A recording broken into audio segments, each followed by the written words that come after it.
The black nurse whispered to the retired general that his wife was alive, and the hidden truth shook the base.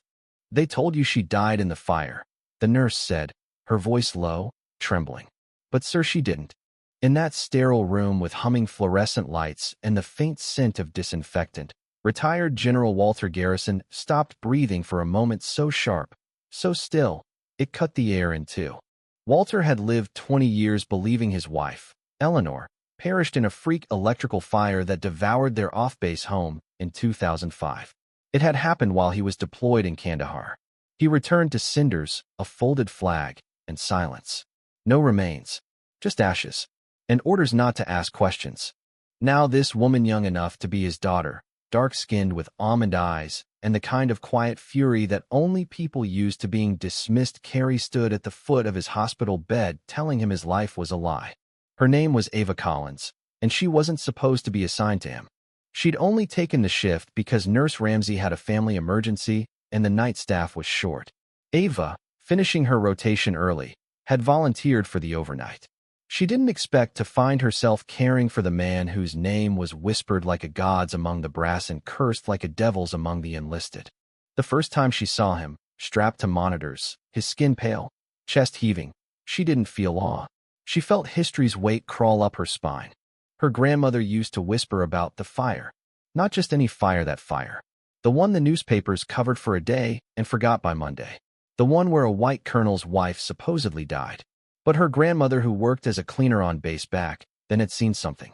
A covered stretcher rolled out of a back entrance. Two white men in suits arguing in low voices. And a young black woman in scrubs sobbing in the shadows. Ava had heard the story her whole life. But it wasn't until she found her grandmother's journal last month, tucked in a shoebox behind old family photos, that she realized this wasn't just family lore. It was a map to something no one wanted found. Eleanor Garrison had never been buried. She had been taken. And Walter Garrison, it seemed, had no idea. He looked at Ava like she'd spoken in tongues. "I saw the report. I held the death certificate. They forged it. That's treason." "No, sir," she said, her jaw clenched. "That's protocol when the military covers up its crimes." Walter's hand twitched on the sheets. His mouth opened, then closed. He looked like someone who'd been shot and didn't know it yet. Why would they lie about Eleanor? Ava hesitated. The next part would change everything. She found out about the black soldiers. The medical testing. She tried to go public. She had files, statements, names. She was going to the press. Ava pulled a faded envelope from her pocket. "She gave this to my grandmother the night before the fire. Said, if anything happens to me, someone needs to know the truth." Walter didn't move. Didn't blink. His eyes were fixed on the envelope like it was a ghost. "They took her," Ava said, softer now. "They kept her sedated. Quiet. Somewhere off the books." "Where?" he asked, but it sounded like a prayer. "I don't know. But if you help me, I think we can find her." He didn't speak. Didn't breathe. The monitor beeped once too long. Ava's heart stopped. She stepped forward, checking the leads. He waved her off. "No," he rasped. "No nurse has ever talked to me like that." "Who are you?" She met his eyes. "The granddaughter of the woman your system made invisible. And the last person you'll ever meet who's still willing to help you do the right thing." He stared at her. And for the first time in his 78 years, Walter Garrison didn't feel powerful. He felt seen. Outside, the military base buzzed with the same order it always had. Reveille in the distance. Boots on gravel. Coffee brewing in stale offices. But inside that room, something was breaking open. A wall. A lie. And it would not go quietly. Ava didn't sleep the next 48 hours. She photocopied everything in the envelope. Patient files, memos signed by base doctors, grainy photographs of soldiers with lesions, and missing teeth, victims of a secret radiation exposure test trialed on black infantry units between 1998 and 2002. A medical program Eleanor had tried to expose. A program the Army called Phantom Shield. When Walter saw the documents, he wept. Not for his wife. Not even for himself. But for the men boys. Real had commanded into something he'd never even known was happening behind the walls of his own base. "Jesus," he whispered. "They were experimenting on them like lab rats." "No," Ava corrected, cold and certain. "Like black lab rats." They met in secret after that. Late-night rendezvous in his hospital room. Ava passed him names. He made calls, pulled strings he hadn't touched in decades. Officers who owed him favors. Files once sealed suddenly appearing under his door. Then, one night, 2 weeks in, he looked at her and said, "I know where she is." Ava didn't breathe. "She's in the 7th Wing at Cold Pines. It's not listed on any base map. Not since 2005. Classified as condemned. But that's where they moved high-risk personnel. Medical cases. Whistleblowers. How do you know? I sent a man there once. To disappear." Silence. He didn't flinch. Didn't apologize. Just stared at the floor like a grave. "I was a different man then," he said. Ava nodded, eyes hard. "Now you're going to be the one who gets her back." When they broke in, it was 3:14 a.m. Ava and Walter, one in scrubs, one in a stolen security uniform, moved like ghosts through abandoned corridors. Every light flickered like an omen. Every creak of the floor sounded like a confession. Room 307 had no name, no chart, just a keypad. Walter typed in a 6-digit code he hadn't used in 20 years. The door opened, and Eleanor Garrison blinked into the light. She was thinner. Her silver hair, once full and pinned perfectly behind her ears, now hung limply at her shoulders. The skin on her face, pallid and tight, was marked by time, sedation, and silence. But her eyes, God, her eyes were still Eleanor's. And those eyes went wide the moment she saw Walter step into the room. She didn't scream. She didn't move. She didn't even blink. Just sat up slowly on the edge of a cot that looked like it belonged in a war movie. Then, finally, after what felt like an eternity of loaded silence, she spoke. "Walt." His knees buckled. Ava reached to steady him, but he didn't move. His trembling hands hung in the air like he wasn't sure if she was real. His mouth opened and closed twice, soundless, before he finally managed a single, broken syllable. "L." She stood up, shakily. Her legs gave under her, and Ava darted forward, catching her by the elbow. "Easy," Ava said. "You've been on sedatives for years. Don't force it." Eleanor blinked at her. "Who are you?" "A friend," Ava said quickly. "Someone who's here to help." Walter took a step forward, and Eleanor's breath caught. "They told me you were dead. They told me you burned in our house. They said you died in Kandahar. They lied." She swayed. Ava helped her sit again, her own heart hammering in her chest. "We don't have long," she said. "There are security cams in the West Corridor. We've got maybe 15 minutes before they realize someone accessed the 7th Wing." Eleanor nodded like she understood, like she'd been waiting for this moment forever. "Help me walk," she whispered. The three of them moved through the dark hallway like phantoms. Ava leading, Walter guiding Eleanor's slow, halting steps. No alarms. No guards. They slipped through the rusted service stairwell that Ava had found on an old blueprint. It was built during the Cold War, forgotten now, like most things that had outlived their usefulness. On the third landing, Eleanor stopped suddenly. "Wait," she whispered. Her face had gone pale. Her hand clenched Ava's wrist. "They're still running it." Ava froze. "Running what?" "The trials. I heard them. Every Thursday night. Screams. Sometimes it was children." Walter felt the bile rise in his throat. He had killed men in war, led bombing campaigns, ordered drone strikes. But he had never, not once, felt the same cold horror that now seized his chest. Ava's voice was quiet. "Did you see faces?" "No. Just shadows. Doors closing. But they kept me sedated during transport. I think I was moved here 2 years ago. Before that I was somewhere colder." "How did you stay sane?" Walter asked. Eleanor looked at him, and for a moment the steel in her gaze returned. "I didn't. Not all the way." They burst out into the open night air like survivors clawing their way from a grave. Ava had parked a nondescript brown sedan on the service road outside the base perimeter. No license plate. Stolen tag ID. Traced to a dead woman in Vermont. She had planned for everything. Or so she thought. What she hadn't planned for was the man already waiting at the car. Tall. White. Bald. A scar down his left cheek like a knife slash. Uniformed, but not military. Something slicker. Deeper. He was holding a Glock. Walter reached instinctively for his belt-to-belt that no longer held a sidearm. "Evening, General," the man said coolly. Ava moved in front of Eleanor. "Who the hell are you?" The man's smile didn't reach his eyes. "Someone paid to clean up messes that should have stayed buried. Like your little Florence Nightingale rescue mission here." Walter stepped forward. You work for the department? I work for the truth, the man said flatly. Which means stopping it before it spreads. I'll scream, Eleanor said. No one's going to hear you. And besides, you've been screaming for 20 years. No one listened then, either. Then the gun shifted, aimed not at Eleanor, but at Ava. Walter didn't hesitate. He lunged, using the weight of his body like a battering ram. The gun went off, once shattering the rear window of the sedan. Then again, this time into Walter's shoulder. Ava screamed. Eleanor dropped to her knees. The man stumbled back as Walter fell, gripping his bleeding shoulder. Ava grabbed the gun, kicked it from the attacker's hand, and leveled it at his chest. Her hands shook, but her aim didn't. Get on the ground, she spat. He didn't move. I said down. The man smirked. You're not going to shoot me. Ava stared him down. Try me. He looked at Walter, bleeding into the dirt, then at Eleanor, trembling behind Ava. Then, slowly, he knelt. 2 minutes later, he was zip-tied with his own cuffs, shoved into the trunk, and the car roared down the back road into the Nevada desert. Eleanor pressed gauze to Walter's wound. Stay awake. Do you hear me? Don't you dare die on me again. I'm fine, he grunted. Just a scratch. You're bleeding like hell.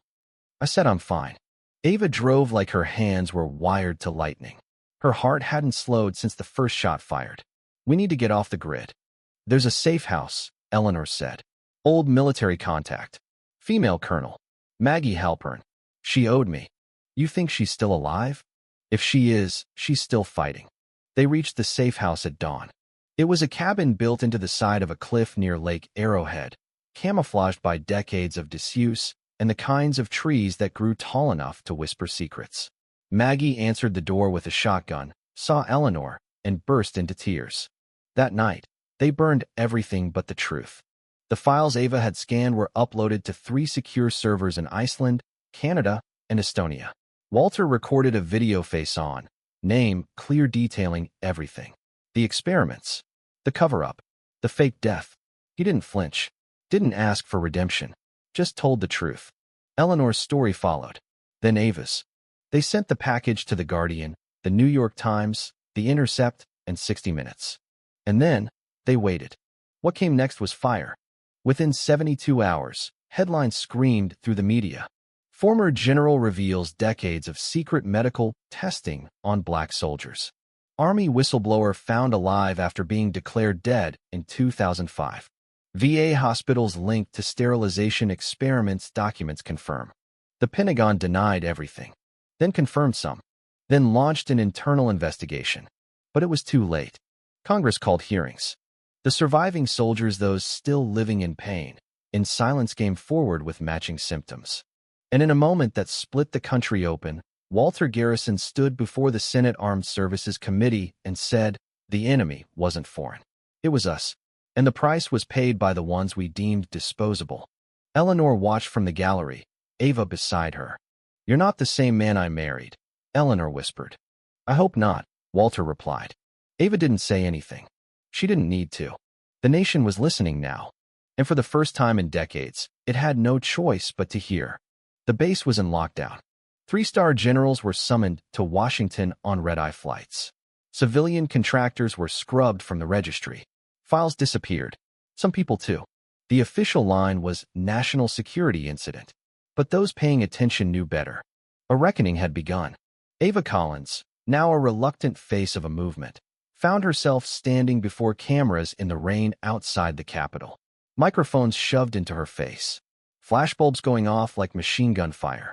Journalists demanding answers. How long did you know? What about the victims? Is this just the beginning? She said only one thing. I'm a nurse. I fix wounds. But this country needs surgery. And the world listened. Inside the halls of power, the storm was less theatrical, but more dangerous. Behind closed doors, Walter Garrison was quietly offered immunity.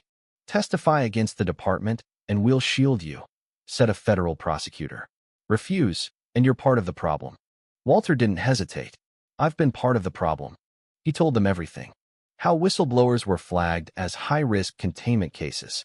How Eleanor had been listed as KI killed in administrative action. How soldiers were assigned to radiation-heavy equipment under Project Phantom Shield, despite documented risks. How most of them were Black or Latino. How their symptoms were ignored. How the deaths were written off as natural or combat-related, even when they never left U.S. soil. His words were cold, precise. A scalpel, not a speech. The room was silent when he finished. You realize you just implicated half the defense hierarchy, one senator whispered. I hope I did.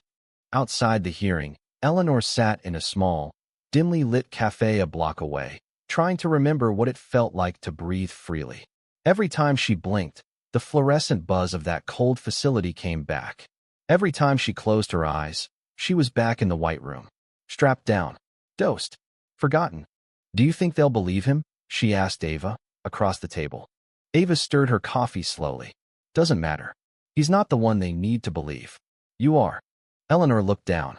Her hands still trembled sometimes. You didn't just survive, Eleanor, Ava said gently. You remembered. You documented. And now you're free. Free. Eleanor echoed, like the word was foreign. A week later, her face was on the cover of Time. The woman they tried to erase. The article told her story in brutal detail. The fire. The disappearance. The 20 years of isolation. The recordings Eleanor had secretly made during lucid intervals. The evidence she had written, in pencil, on scraps of paper, hidden in the folds of her mattress. Ava had recovered them all. The article ended with Eleanor's quote. They said I was hysterical, but I was never sick. They were just afraid I'd speak. And now, she was speaking to the world. In Memphis, Georgia, Baltimore, and South LA, vigils were held for the soldiers who never made it back. Candlelight flickered in the hands of families who had waited decades for answers. Names were read aloud. Some had no photos, just initials. Scars in the record books. One name kept echoing louder than the rest. Private Jamal Whitaker. Died of unknown illness at Fort Chasm in 2001. Age 23. Ava had found his file buried in the envelope Eleanor's grandmother had passed on. His signature was on a consent form, one forged by a base physician. He'd never even known he was part of the trial.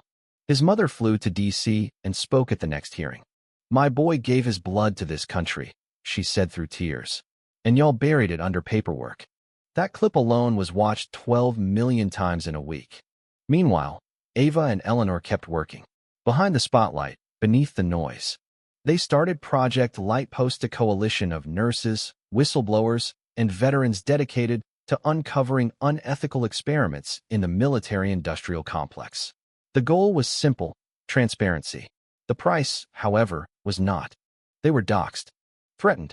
One night, someone tried to run Ava off the road. 2 days later, she stood at a podium, bruised but unshaken. You can't unkill the dead, she said. But you can stop the machine that murdered them. Walter watched it all from a rehab center tucked away in Virginia.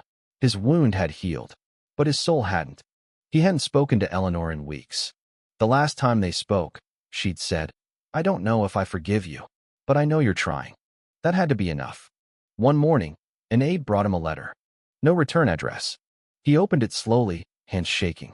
Inside was a photograph, old, yellowed at the corners. It was Eleanor, standing beside a group of soldiers. All black, all smiling. In the margin, scrawled in her handwriting, were 4 words. You still owe them. He wept. That afternoon, he made a call. By evening, it was all over the news. Retired General Garrison declines immunity, requests military tribunal. Why? A reporter shouted at him on his way into the courthouse. He didn't break stride. Because the truth deserves consequences. The tribunal lasted 6 days. Walter confessed to everything. Not just what he discovered, but what he ignored. How he climbed ranks by looking the other way. How he never asked questions. How the silence had bought him medals, pensions, parades. At the end, he asked for his stars to be stripped. They granted it. He left the courtroom no longer a general, just a man. But he walked taller than he ever had. Eleanor was waiting outside. I watched, she said. He nodded. I still don't know what happens next, she admitted. He looked at her, tired and fragile and shining with something he thought he'd never see again. Then let's find out together. Ava watched them from a distance. She didn't interrupt. She had another place to be. That night, she drove 6 hours to Louisiana, to a rusted trailer in the middle of nowhere. Inside lived one of the last doctors listed in the Phantom Shield files. He was 89, half blind, Dying. She sat across from him and asked one question. Why? He looked at her, and for the first time, the mask dropped. Because no one told us not to. And with that, Ava finally understood what had always been true.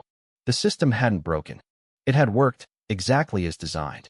That night, she returned to her hotel room and typed the final paragraph of her testimony. They didn't need monsters. Just silence. Just obedience. Just people willing to look away. She hit send. And then she wept. Not for herself, but for every name that would never be printed. Every truth that still lay buried in basements. Every patient who still didn't know they were part of something unspeakable. But in that moment, she also knew something else. The silence was broken now, and it would never return. 6 months later, America had changed. Not in fireworks and parades. Not in sweeping legislation or tearful apologies from the White House. But in smaller, deeper ways. On a cold morning in March, a bronze memorial was unveiled outside Fort Chasm where the trials had begun, where the lies had taken root. The plaque bore 117 names. The ones they could confirm. It read, "To those who served without consent, you were not forgotten. You were hidden, but now you are seen." Ava stood among the crowd that morning, her hands clasped tightly, the cold biting at her fingers. She saw mothers clutching faded photographs, men with missing limbs and missing years, women who still carried the weight of silence in their posture. But they were all there, together, speaking, demanding. Eleanor had chosen not to attend the ceremony. Instead, she stood at the old Garrison home, staring at the charred foundation that had once been her life. They hadn't rebuilt. Walter had insisted the ashes remain. "A lie burned here," he'd told her. "Let it stand." But now, with spring whispering in the air, Eleanor felt something else growing from the ruin. A purpose. Later that week, she filed a formal petition with Congress to establish the Eleanor Act, a law requiring full disclosure and survivor compensation for all government medical programs conducted without informed consent. It gained 84 co-sponsors in under a month. By year's end, it passed. Ava was there the day President Tessa Nguyen signed it into law. She stood in the back of the East Room, quiet and unsmiling. Her phone buzzed in her pocket with offers for interviews, think tank fellowships, even a documentary series. She ignored them all. Her eyes were fixed on the seal above the podium. The eagle, the arrows, the olive branch. And she whispered, under her breath, "Never again." Later that night, she returned to her apartment, a simple walk-up in D.C. with cracked paint and creaky stairs. On the table sat a letter. Handwritten. No stamp. No return address. Inside was a single sheet of paper. Project Nightfall. Initiated, 2024. Location, Redstone Arsenal, Alabama. Subjects, pregnant civilians. Unpaid. Below it, a single sentence. This wasn't the last. Ava sat for a long time.